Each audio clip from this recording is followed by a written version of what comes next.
Hello everyone, कैसे हैं आप सभी। एक बार फिर से आप सभी का जियोग्राफी वाला जयपुर यूट्यूब चैनल पर हार्दिक स्वागत है। जैसा कि आप सभी को पता है, राजस्थान सेट एग्ज़ाम का रिजल्ट आ चुका है, जो एग्ज़ाम 26 मार्च 2023 को हुआ था। और इस एग्ज़ाम को जो गोविंद गुरु ट्राइबल यूनिवर्सिटी है बांसवाड़ा की, उसके द्वारा कंडक्ट करवाया गया था।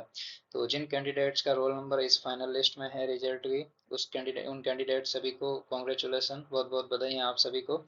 और इस सेशन में हम टोटल नंबर ऑफ कैंडिडेट और उनके बाद में जो इंस्ट्रक्शन दिए हैं जो यूनिवर्सिटी ने, कि आपके जो ई सर्टिफिकेट से संबंधित है, और आपका यदि क्वालिफाइंग मार्क्स आ रहे थे लेकिन इस लिस्ट में आपके रोल नंबर नहीं है, तो उनके संबंधी जो प्रॉब्लम है उसको कैसे रिजॉल्व करना है, और उसके बाद में जो कट ऑफ है उसको हम डिस्कस करेंगे। ठीक है। तो इसमें है टोटल नंबर ऑफ कैंडिडेट जो अपेयर्ड हुए थे, एग्ज़ाम दिया था, वो था 1,09,796 कैंडिडेट ने एग्ज़ाम दिया था। और लगभग जो क्वालिफाइड कैंडिडेट है उनकी संख्या है 7,208 कैंडिडेट को क्वालिफाई किया है, यानी जो टोटल परसेंटेज है वो 1,09,796 का, यानी 6.56% को क्वालिफाई किया है। ठीक है। और आपकी स्क्रीन पर रोल नंबर दिख रहे हैं, जिन कैंडिडेट्स ने ये एग्ज़ाम क्वालिफाई किया है उनके रोल नंबर यहाँ पे शो कर रहे हैं। ठीक है। तो चलिए, कुछ इंस्ट्रक्शन है इंपॉर्टेंट, उनके बारे में डिस्कस करते हैं कि इन्होंने क्या क्या बोला है। ठीक है। पहली बात तो बोली है कि इस लिस्ट में जिनके रोल नंबर आ रहे हैं वो क्वालिफाइड है, और जिनके रोल नंबर नहीं आ रहे हैं उनको क्वालिफाई नहीं किया गया है। और दूसरी इंपॉर्टेंट बात है कि जो ई सर्टिफिकेट से संबंधित बात है, कि आपको the E certificate will be available for download on website. ये वेबसाइट है यूनिवर्सिटी की, इस पे और बहुत जल्दी से आपको ई सर्टिफिकेट मिल जाएगा।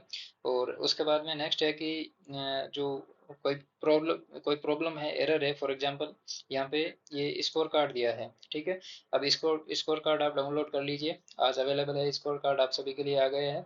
और यदि स्कोर कार्ड में आपकी जो मेरिट है सब्जेक्ट की, उसके उससे ज़्यादा नंबर आपके स्कोर कार्ड में आ रहे हैं, तो आप इस यूनिवर्सिटी के मेल पर अपनी जो कंसर्न है वो रेज कर सकते हैं। और इन्होंने बोला है कि कोई भी एरर है, ठीक है, जो एरर है इन पब्लिकेशन, वो रेस्पॉन्सिबल, ठीक है, इन्होंने बोला कि the Rajasthan state agency shall not be responsible for any printing error in the publication. ठीक है, उन्होंने रेस्पॉन्सिबिलिटी तो नहीं ली, लेकिन एक बात बोली है कि while preparing this due care has been taken, ध्यान रखा गया है। However in any inadvertent error can not be ruled out. ठीक है। तो उन्होंने आगे बोला कि Rajasthan state agency reserve the right to rectify any error at later stage. ठीक है। तो कोई प्रॉब्लम है, किसी कैंडिडेट के मार्क्स अच्छे आ रहे हैं और उनका इस लिस्ट में रोल नंबर नहीं है, तो वो अपनी जो क्वायरी है वो रेज कर सकते हैं, उनका वापस रिजोल्व किया जाएगा इश्यू। ठीक है।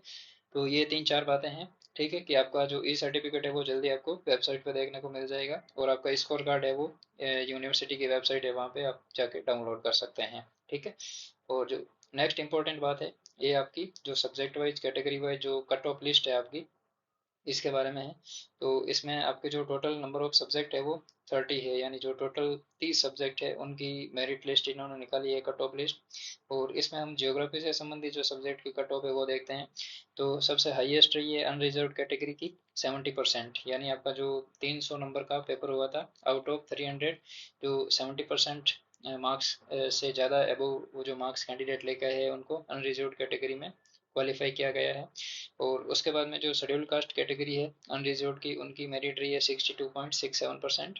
और शेड्यूल ट्राइब कैटेगरी की जो कट ऑफ रही है वो रही है आपकी 60% के आसपास, यानी 60% से अबव रही है। ओबीसी अनरिजर्व्ड कैटेगरी, ठीक है, 67.33% कट ऑफ रही है इनकी। एमबीसी अनरिजर्व्ड कैटेगरी में कट ऑफ रही है 63.33। और उसके बाद में ईडब्ल्यूएस की कैटेगरी की कट ऑफ रही है 64.67%। ठीक है। तो ये आपकी जियोग्राफी की कट ऑफ थी। और इसी के साथ में जो अदर सब्जेक्ट की कट ऑफ है अपने सब्जेक्ट के रिलेटेड, उनको ये पीडीएफ है जो इस डिस्क्रिप्शन के बॉक्स में टेलीग्राम चैनल का लिंक मिल जाएगा, तो वहाँ पे जाके आप इस पीडीएफ को डाउनलोड कर सकते हैं और अपनी जो सब्जेक्ट वाइज जो कट ऑफ है उनको देख सकते हैं। और जो अपनी जो रोल नंबर है इस लिस्ट में है या नहीं है उनका पता आप कर सकते हैं। तो मेक श्योर कि आप टेलीग्राम चैनल ज्वाइन कर लीजिए और वहाँ पे आपको ये पीडीएफ मिल जाएगी। ठीक है। और इसके बाद में जो ज्योग्राफी वाला जयपुर यूट्यूब चैनल है, ठीक है, ज्योग्राफी वाला जयपुर यूट्यूब चैनल, यहाँ पे आपको 11th और जो 12th क्लास की एनसीईआरटी है इनका कंप्लीट डिस्कशन देखने को मिलेगा। इसमें जो 11th क्लास की एनसीईआरटी है भारत का भौतिक पर्यावरण, ठीक है, भारत का भौतिक पर्यावरण का डिस्कशन कंप्लीट हो चुका है। और उसी के साथ में जो फंडामेंटल ऑफ ह्यूमन ज्योग्राफी है 12th क्लास की एनसीईआरटी, उसका डिस्कशन हो चुका है। तो इसमें भारत का भौतिक पर्यावरण में हमने इंडिया के बारे में सारी चीज़ें देखी डिटेल से, फिजियोग्राफिक डिवीजन के बारे में, ड्रेनेज पैटर्न के बारे में, सॉइल्स है, वेजिटेशन है, नेचुरल वेजिटेशन के बारे में, और जो जो मेजर डिजास्टर मैनेजमेंट और डिजास्टर्स है इंडिया के पॉइंट ऑफ व्यू से उनके बारे में डिस्कस किया, क्लाइमेट के बारे में डिटेल से पढ़ा है। और उसके बाद में ह्यूमन ज्योग्राफी में हमने वर्ल्ड की पॉपुलेशन के बारे में देखा है, नेचर ऑफ ह्यूमन ज्योग्राफी के बारे में देखा है, माइग्रेशन के बारे में देखा है, और उसके बाद में प्राइमरी सेकेंडरी टर्सरी क्वार्टनरी और क्वार्टनरी एक्टिविटीज़ के बारे में देखा है। उसके बाद में वर्ल्ड का ट्रांसपोर्ट एंड ट्रेड के बारे में डिटेल से डिस्कस किया है। ठीक है, तो ये सारी चीज़ें हमने डिटेल से डिस्कस कर ली है। और अभी 12th क्लास की जो सेकंड एनसीईआरटी है इंडिया के पॉइंट ऑफ व्यू से, जिसमें इंडियन इकोनॉमी के बारे में बात कर रहे हैं, पॉपुलेशन के बारे में बात कर रहे हैं, ठीक है, तो वो एनसीईआरटी है उसका भी डिस्कशन चल रहा है। और इसमें अभी जो फर्स्ट चैप्टर है उसका डिस्कशन कंप्लीट हो चुका है जो इंडिया की पॉपुलेशन के बारे में है। और इसमें सेकंड चैप्टर माइग्रेशन के बारे में डिस्कस कर रहे हैं। और आने वाले सेशन में हम इंडिया की जो इकोनॉमी है, जिसमें प्राइमरी सेकेंडरी टर्सरी और क्वार्टनरी सेक्टर के बारे में डिस्कस करेंगे, एग्रीकल्चर के बारे में देखेंगे इंडिया की, और उसके बाद में जो इंडस्ट्री के बारे में देखेंगे, और जो मिनरल रिसोर्सेज है उनके बारे में देखेंगे, ट्रांसपोर्ट एंड ट्रेड के बारे में देखेंगे। ये सारी चीज़ें हम डिटेल से डिस्कस करेंगे। और उसके बाद में जो 11th क्लास की दूसरी एनसीईआरटी है फंडामेंटल ऑफ फिजिकल ज्योग्राफी, ठीक है, तो उसके बारे में हम डिटेल से डिस्कस करेंगे।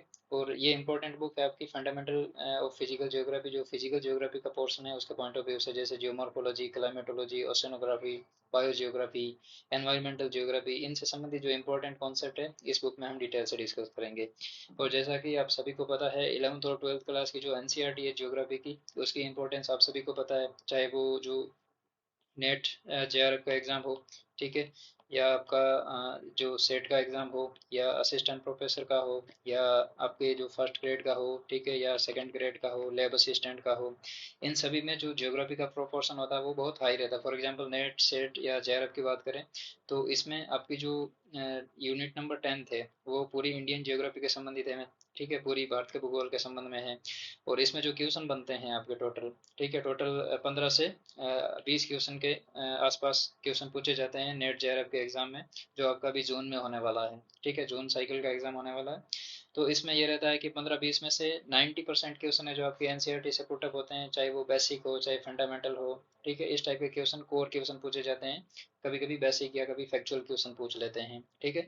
और उसके बाद में आपको फर्स्ट ग्रेड में जो 55 क्वेश्चन पूछे जाते हैं, ठीक है, वो आपकी एनसीईआरटी से पूछे जाते हैं, ठीक है। तो इसमें भी जो फर्स्ट ग्रेड का एग्जाम है उसमें भी एनसीईआरटी का रोल इंपॉर्टेंट है, अच्छा खासा है। और लैब असिस्टेंट तो पूरा एनसीईआरटी बेस ही होता है, ठीक है। तो असिस्टेंट प्रोफेसर में भी ज्योग्राफी ऑफ इंडिया जो रीजनल ज्योग्राफी है उसमें एक यूनिट है इंडियन ज्योग्राफी से संबंधित, तो उसमें भी एनसीईआरटी का अच्छा रोल रहता है, ठीक है। तो मेक श्योर कि आप इन सभी एग्जाम के जो ज्योग्राफी का पोर्शन है, एनसीईआरटी का पोर्शन, उसको कवर करने के लिए इस चैनल को जरूर सब्सक्राइब कीजिए। और आने वाले टाइम में जो करंट के पोर्शन होते हैं, फॉर एग्जांपल फॉरेस्ट रिपोर्ट है, उसके बाद में जो पॉपुलेशन से संबंधित डाटा है, या मॉडल्स एंड थ्योरीज है, बेसिक कॉन्सेप्ट है जियोमॉर्फोलॉजी से संबंधित, या फिजिकल ज्योग्राफी या ह्यूमन ज्योग्राफी से संबंधित, वो तो सारी चीज़ें देखने को मिलेगी। और इसी के साथ में जो बायोडाइवर्सिटी का पोर्शन है उसमें हमने नेशनल पार्क के बारे में डिस्कस किया है, एलिफेंट रिजर्व के बारे में डिस्कस किया है, टाइगर रिजर्व के बारे में डिस्कस किया है। तो ये सारे वीडियो आपको प्ले लिस्ट में मिल जाएंगे, ठीक है। तो मेक श्योर कि आप इस यूट्यूब चैनल को सब्सक्राइब कीजिए, और इन जो वीडियोज़ हैं एनसीईआरटी के प्ले लिस्ट के उनको ज़रूर जाके देखिए, ठीक है। तो उनके वीडियोज़ है आपको इस वीडियो के प्ले लिस्ट में मिल जाएंगे। चलिए, थैंक यू।